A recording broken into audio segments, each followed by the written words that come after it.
everybody, I'm Charlene Shirk, and welcome to Digital Champions. I'm so excited that we have got Eric Frankel from AdGreetz here with us today. Fascinating backstory, and we've already just been talking because we're both from New York, and we both live in warm states now, so we're so happy. Eric, thank you so much for joining us today.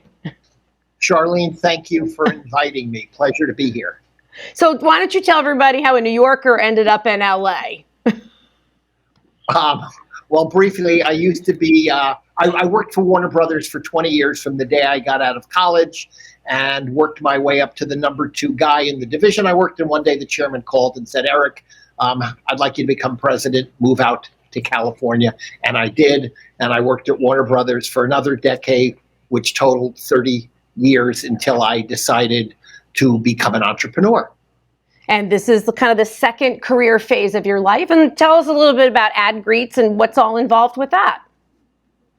So briefly, what we're doing at AdGreetz, and we've been doing for years now, is reinventing the $750 million marketing industry by empowering brands and creative and media agencies and ad platforms to easily build stronger relationships with customers and increase engagement and activation by, instead of having one version of a commercial, to have hundreds, thousands, or even millions of versions. And instead of them being old-fashioned or traditional, they're smart, they're hyper-personalized, they're data-driven, and we deploy them on 26 different channels like Facebook and Google and Snapchat and TikTok and email and app and so on. So you're still making visuals, but you're doing this now instead of a longer format. You're doing this in catchy ads that are really going to speak to the targeted demographic, is what I'm hearing. Correct. And after having this big job at Warner Brothers and being this, big consumer, so to speak, I realized that I didn't really have any affinities to brands. There were brands I liked, but I felt that brands didn't converse with me. They treated me no differently than they might treat a 15-year-old high school girl or a 92-year-old grandfather. And there was too much data out there, and I thought that the time was right to evolve this marketing industry. And when you approach a client, you say, okay, we're going to, shake the dust off of this thing and we're going to come at it with a new approach. And they look at this approach and they go, what is this? How do you get past that barrier to say, look, if you want to move forward with this product and increase your revenue, this is the direction you need to go in?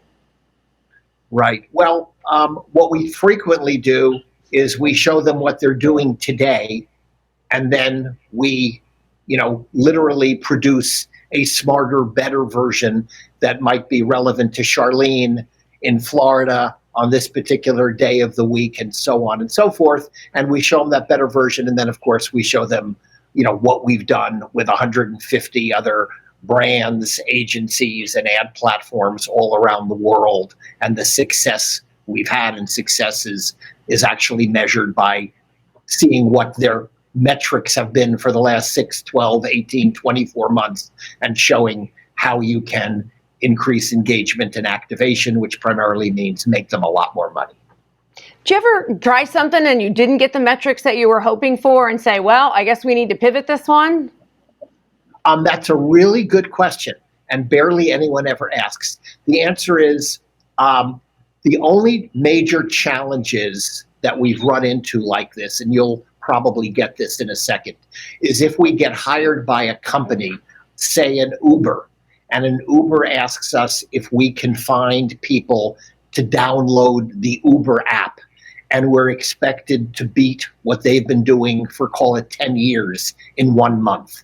So the answer is everyone almost in the world who might want to take an Uber has the Uber app on their smartphone. So something like that is a challenge. If we get a second or third month, we'll usually figure out how to do it better than they've been doing it at a lower per acquisition cost.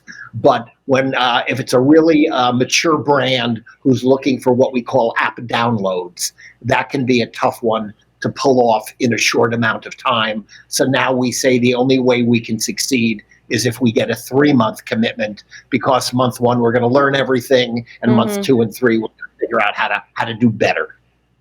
And let me ask you this, everybody says it's video, video, video. So it sounds like you've got a great process, but what do you see coming up in the next 2 years, let's say, that folks should really start paying attention to, that's going to make an impact? Well, first of all, here's what's interesting. It's not only about video.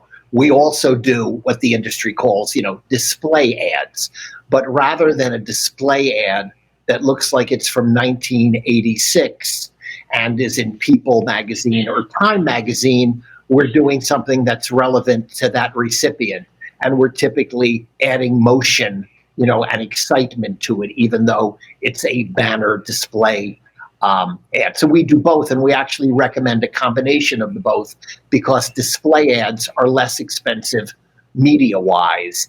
And we also are big believers that if you run the same thing too often, people get ad fatigue. So we're big believers in both personalization, relevance, and variation. Here are 4 reasons, why you should buy this car. Next time, here are 4 other reasons. The next time, here's a combination of those 8 reasons. But the answer is just, we see the further adoption. For many years, the response from a brand and agency was, get away from me, kid, even though I'm not a kid.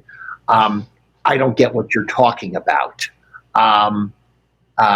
Now it's like, we'd like to know more. Are you available this afternoon at 3:00? So we're going to see the further adoption of data-driven, relevant, hyper-personalized ads and messaging. I also, when I was in the TV business at Warner Brothers, I led the industry in trying to develop streaming video, what we now call Amazon and Hulu and Netflix and Disney Plus and all of that. And for 12 years, all of the people I pitched said, that's crazy. No one would ever do that. Why would we do that? And of course, we all take it for granted. So there's always a period of time that it takes before you hit a turning point and the world embraces it. And now we forget about that there was a time when we couldn't go and watch 10,000 programs at the press of a button.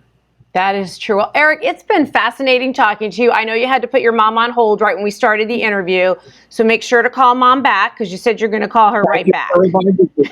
Thank you.